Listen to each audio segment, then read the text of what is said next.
Hi, this is David Heine, Aspect Art. Today we're in Leiden at the Rijksmuseum van Oudheden. Right now in the museum is a very special show called Ritual and Splendor. Now all the objects in this show come from one museum in Japan, the Mihao. Now their philosophy of collecting, and it comes from a family and now a religious movement, is to find the most beautiful ancient objects, not just for their scientific value, but for their ritual value. With me today is Schneider, the curator of the show. So join me now for Ritual and Splendor in Leiden.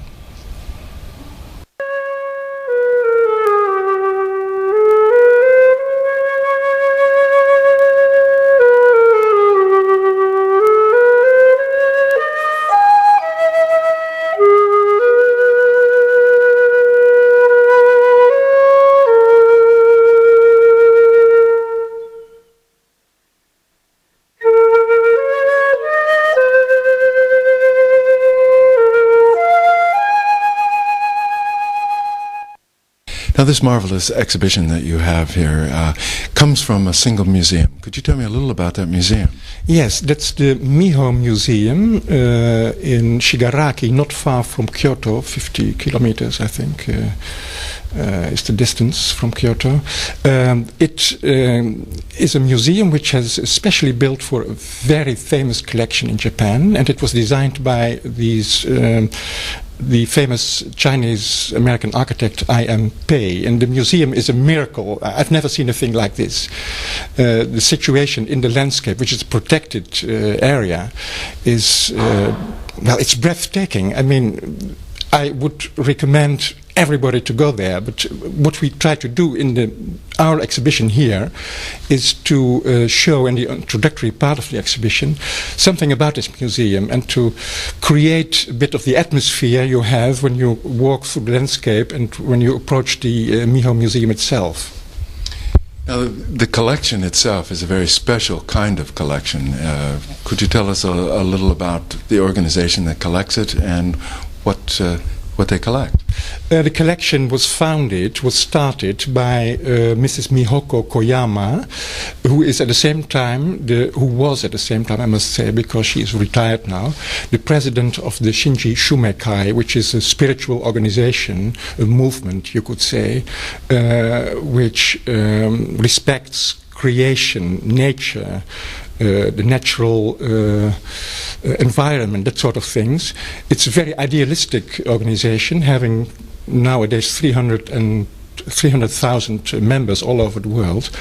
They have art very much in, how do you call that in your beautiful language? High esteem. Yes, high esteem, and they collect together. This wonderful collection, which was once started by Mrs. Koyama, but which is owned by this organization, the Shinju Shumeikai. Now, these objects that are displayed here they're more than just beautiful, aren't they?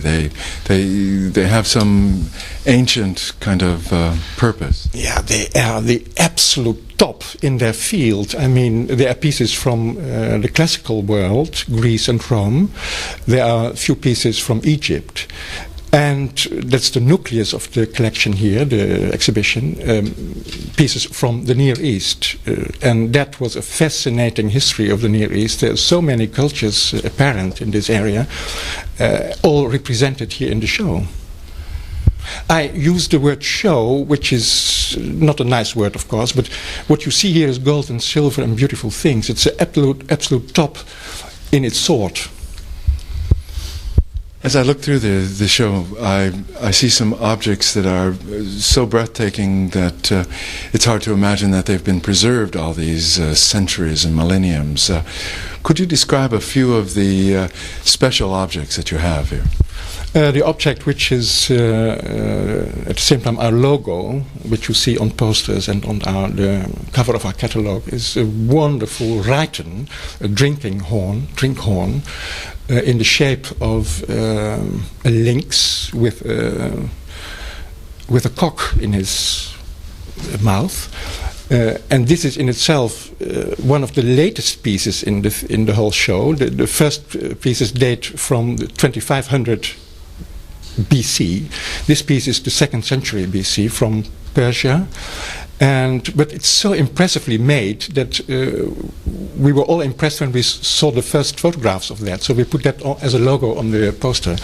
But when you walk through the show, you make fantastic discoveries, things you've never seen before. Maybe in the Metropolitan or even in our own museum, which has wonderful collections, you see pieces which you never forget. But what you see here is the absolute top of archaeological things. I may use the word art from the past, art from the ancient history, ancient past. Many of these objects seem to have had a kind of ritual use.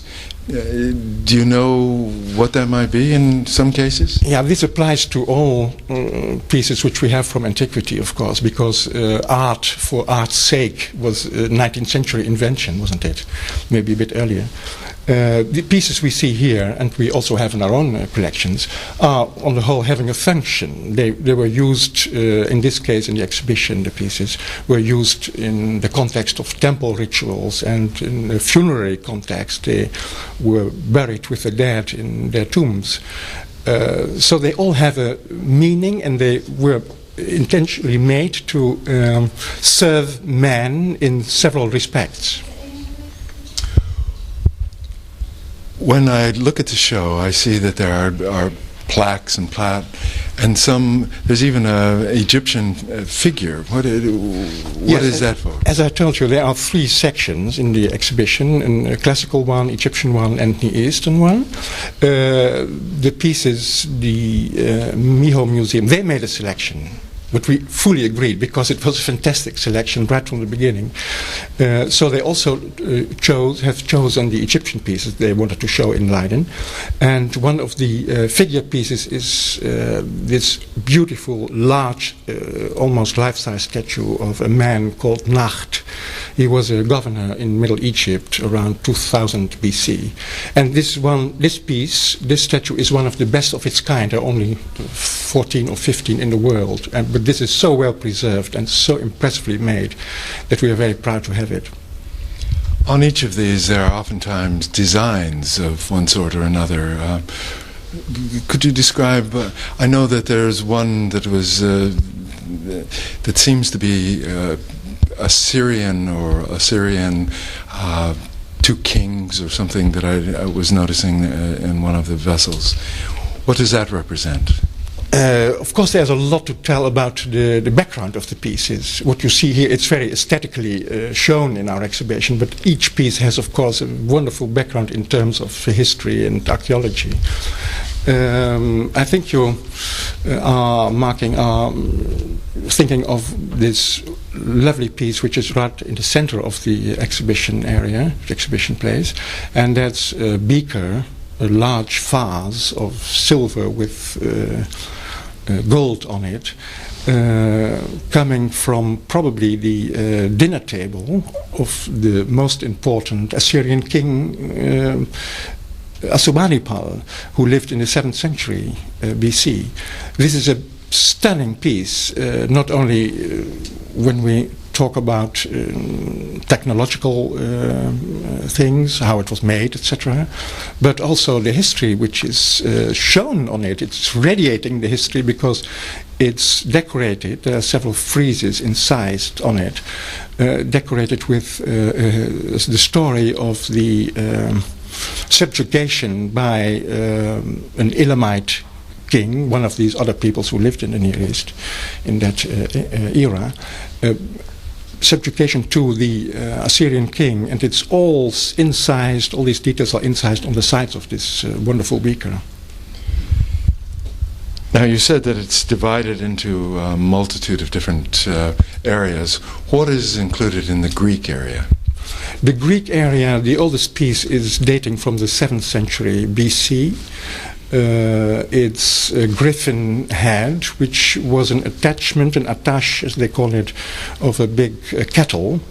And the youngest two pieces are from the Roman period. They are, as a matter of fact, they are, like the Romans often did, copies from famous Greek pieces, and they represent the god Apollo, one of the main gods in ancient Greece, and the goddess Ceres.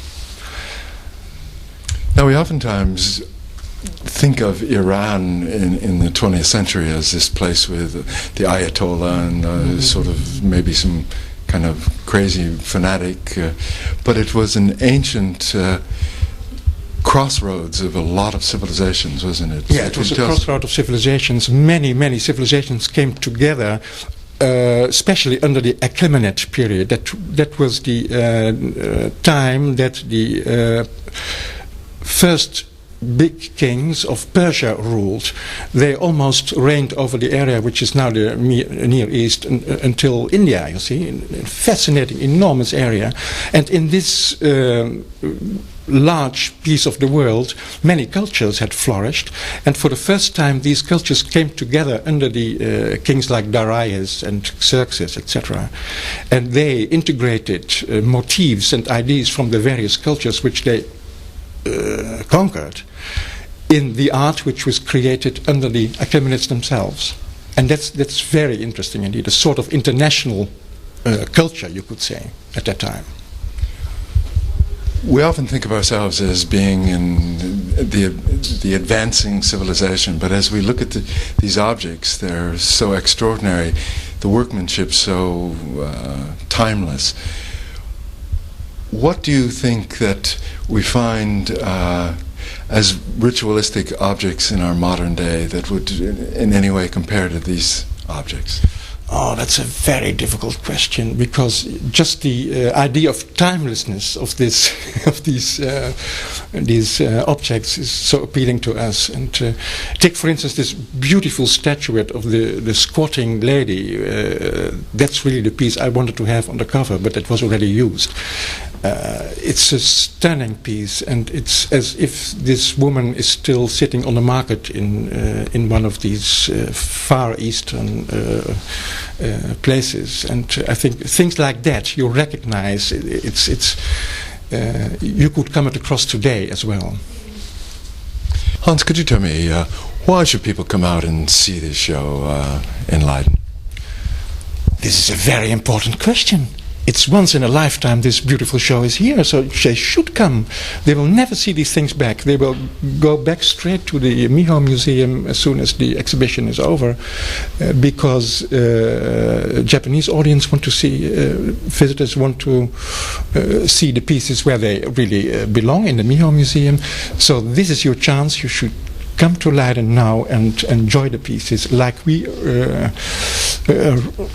conservators and curators are enjoying it so much. I think everybody who is visiting our museum in Leiden should pop in and have a look and enjoy this exhibition.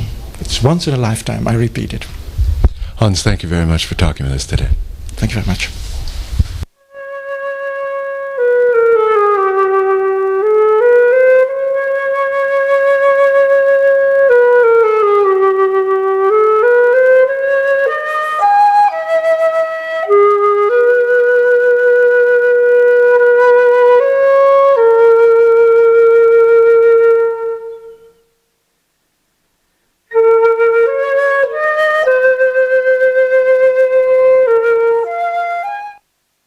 So could you tell us, please, what the museum hours are and when people can come and see this wonderful show? The museum is located on the most beautiful canal of Leiden, at the Rapenburg number 28. The museum is open from Tuesday to Friday from 10 to 5 o'clock, and in the weekend, Saturday and Sunday, from 12 to 5 o'clock. For this exhibition, the museum has a completely new audio tour, which is in English and in Dutch. And for this exhibition we have a small supplement of 7 guilders and 50 cents, but then the audio tour, of course, is included. Thank you very much. You're welcome.